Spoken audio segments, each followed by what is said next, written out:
Hey everyone, this is Ultra Runner. Welcome back to the channel. Today, I just wanted to address something I think is pretty funny. I've been seeing in the community, especially of late. A particular YouTuber in general, and in particular, actually, kind of went in on G1 collectors. And the first thing I started doing was, like most of us, they were G1 collectors, probably started laughing, and then immediately started getting into defensive mode and like, hey, so and so and so and so, let me justify this. And I said, you know what, let me just look at it from a different perspective. Are G1 collectors really the problem with, Transformers? And I guess just to kind of address his initial point is not every G1 collector is a neckbeard living in his basement, living with his mom, no girlfriends, no female prospects. I'll just start off with mine. It's pretty easy. I mean, the name of my channel is Ultra Runner Collects because I'm an ultra runner. I'm an ultra marathoner. And for you guys who don't know what that is anybody who runs more than 50 miles, 50K, 31 miles at a time. So anything over 31 miles is considered an ultra marathon. So a lot of marathons actually have extended their races where you can run the marathon at 26.2.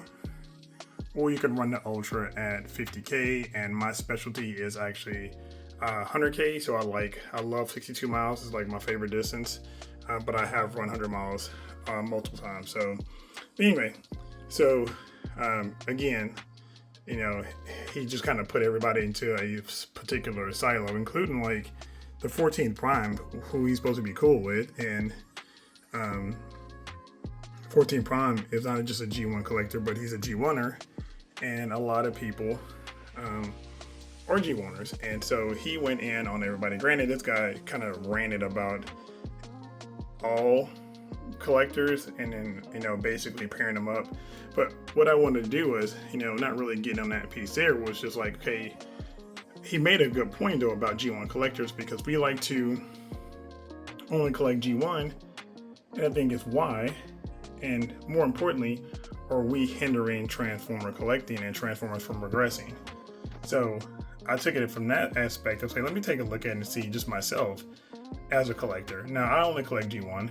I do have, G1 looking figures, which is like Siege, because Siege is very paid homage to G1. So I do have G1. I do have the Siege figures, the Tetrajets and Jetfire. But aside from that, other than Age of Extinction Bumblebee, I don't think I have any other Transformers that are not G1. Now, why is that? Well, I'm 52. When Transformers, the movie came out, when I first started, actually, when I got my first Transformer, I was 12. So that was near and dear to me then. Now, have I seen every Transformer movie that's come out? Yes, except for Transformers 1, and not because I don't want to see it, just because I honestly haven't made time to see it. But I've seen all the Bayverse movies. I actually enjoyed them. And they all, with their inconsistencies and things like that, and, what they didn't look like and what they did look like. But I still enjoyed them. Definitely not an issue at all. So, I do, one of my favorite Transformers movies, Transformers series of all time is Prime. I loved Prime, and Prime was basically a Bayverse version of the cartoons. Love the designs, love the show.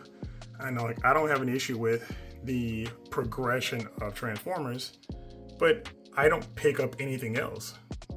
And I think that's what, this particular YouTuber was not really getting, is just because you collect only G1 doesn't mean that you don't appreciate all the other stuff that's out there. Well, I do. I just don't spend my money on it because that's not what I want. Whether it's Masterpiece, like this official Takara Delta Magnus here, or it's third party, like my Magic Square Ultra Magnus, or my incoming Fans Toys. I guess it's technically, I guess it is Fans Toys. Ultra Magnets, and this Fans model, I guess it's their subsidiary that I have being customized by Like Customs. Like this Magic Square Ultra Magnus here. I am a huge fan of just the G1 designs. That's what I grew up with. Now, do I appreciate some of the other designs? Of course I do. Actually, I do have the Age of Extinction Bumblebee, the 67 Camaro, in black. Just absolute quality, love it to death. He's one of the few figures I had to pick up. And, that's pretty much about it for me. And I'll probably get a better version. I'd love to get a Masterpiece version because I do love that look. Mainly the car. The robot move's fine. But yeah, are G1 collectors, are we hindering the growth of Transformers? Or are we the reason that Transformers aren't able to continue to progress because Hasbro has to keep catering to us? Now, the argument is we're the ones with the dollars. We're the ones who spend money on this and have the disposable income. And that's probably true. But let's just say that's not the case.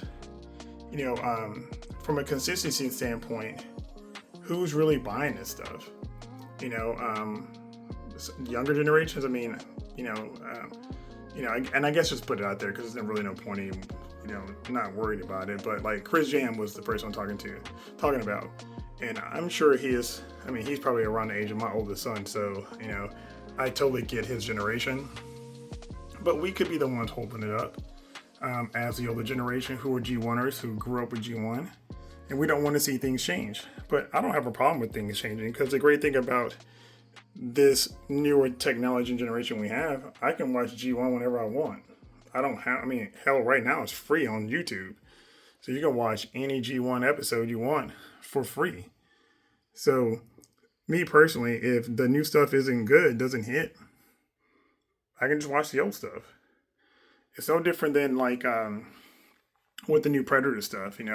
I collect Hot Toys too, and when a new Predator stuff started coming out, you see a lot of people going into the comment section going, "Oh, that movie's crap, it's trash. I don't want no buddy cop, Predator, blah, blah, blah." Well, it wasn't for you, and that's okay, And there was a big fan base for that and for Prey. Like, I thought Prey sucked. I hated it. And everybody's like, "Oh my God, Prey's so good." Even people who were like, purists, I would say, who were like the original movies. But for me, I didn't like it at all. Well, that's not for me, and it's fine. I can just watch the old Predators. I'm not a big Predator fan anyway, but yeah, so, it's going to same thing. So every community is going to have that same thing with Terminator. People are like, "Oh, Terminator 1 and 2 are the only good Terminators." Well, Terminator 1 is a different movie from Terminator 2.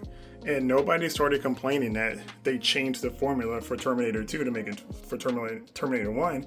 Terminator 1 was like a horror sci-fi movie. It was very dark. And Terminator 2 was like a buddy cop movie.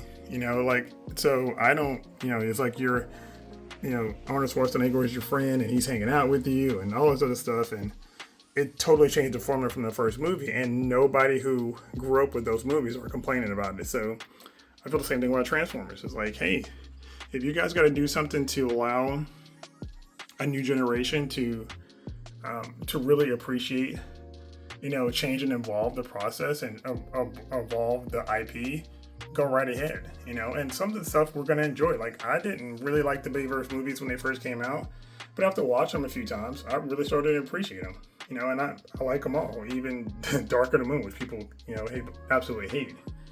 So, my whole thing is, but are we the ones who are like gatekeeping Transformers from expanding? Is Hasbro having to cater to us G1 collectors specifically? And I think to some degree they have to, because they probably see us as a very valuable source of revenue for them. And at the end of the day, that's all it's about. They're not about anything else. And if we're making money for them, then, and they realize, my guess is, and of course I don't know, but I would have to assume that there is a huge part of the revenue from Transformers that is generated from G1. That's why they keep going to it and focusing on it. But at some point, they're going to run out of that, and they're going to have to do something else. And I think that's really where the newer generation is going to have to pick up the slack. And probably by then, they'll be older and they'll have more income and they'll be able to do all those things that we're doing currently as G1ers. But I just wanted to kind of just talk about that piece there and see, because maybe we're gatekeeping it, maybe we're holding it back, maybe Transformers G1 just needs to end, and they can, after they finish this SS86 line, and maybe they do an SS84 line, Or maybe don't even do this as 84 line. Maybe we just stop there with 86, get everything out that we need, and then from there they can focus on, like, I know, because I'd love to see some Transformers Prime carriage, because if they do them right, I would definitely pick them up. I really liked the design from Transformers Prime. So, but yeah, so, you know, if that is, you know, let me know your thoughts on that. I mean, I really think that, you know, he had a good point, and I don't think it's all about we're terrible people. And, you know, yeah, in every community, there's a group of there's people. There's always going to be a small subset that it's just extreme and, you know, and irate and unhappy with their lives and all that stuff like that. And yeah, that's just part of life. I mean, but I think to blanket all G1ers as, you know, horrible neckbeards that don't have a life and don't understand anything, out of shape. I was like, yeah, I'm pretty sure that's not the case. And, you know, Chris Jimmy, if you're out there listening, we can go race anytime you like, buddy. If you think if you want to blanket us that way. Kidding, but not kidding. But yeah, so, but like I say, he did have some good points, and hopefully we are not the people who are keeping Transformers behind. But I do collect specifically G1, and like I say, I will pick up a few things here and there, Prime specifically, but I don't have animated, I don't have, you know, any other stuff, because like I say, it just wasn't for me. Watch the shows, enjoy the shows. That's not where my money's going. My money's going to go on Masterpiece, third party. You know, specifically, I'm a huge Ultra Magnus fan, so I'm going to pick up as much Ultra Magnus stuff as I can, within reason. You know, I didn't pick up the Kura Cry Magnus because I know for the size, the price I think was kind of insane. So, but there are variants that I'll pick up that looks like that. So let me run upstairs and finish this video. And yeah, so there's my Dark of the Moon Bumblebee there. Love that look. Definitely like a better version of him, but again, yeah, you know, just let me know what you guys think. You know, please comment down below. You know, are G1ers holding the line back because Hasbro has to cater to us? Is it fair to other collectors? It may not be. I mean, personally, you know, it can come across that way that we're the primary subject, but you have to look at it from a business standpoint. Why do they keep coming back to G1? You know, and that's it. You know, it's not really, I'm sure there's a lot of demand for other lines. You know, I'd love to see some Beast Wars, some Transmetals, things like that. But, you know, they're coming back to G1 for a reason. And I think the reason is there's a lot of money to be made there. A lot of repaint offerings and, you know, just profitability. And they're going to probably do that until that, that horse has run his last race, and then from that point they'll go somewhere else. But yeah, but let me know your comments down below. Let me know what you think about, you know, G1ers being problems for the collected community for Transformers, if you think that's the case, and if so, comment down below. Appreciate you guys. Thanks for stopping by. Later.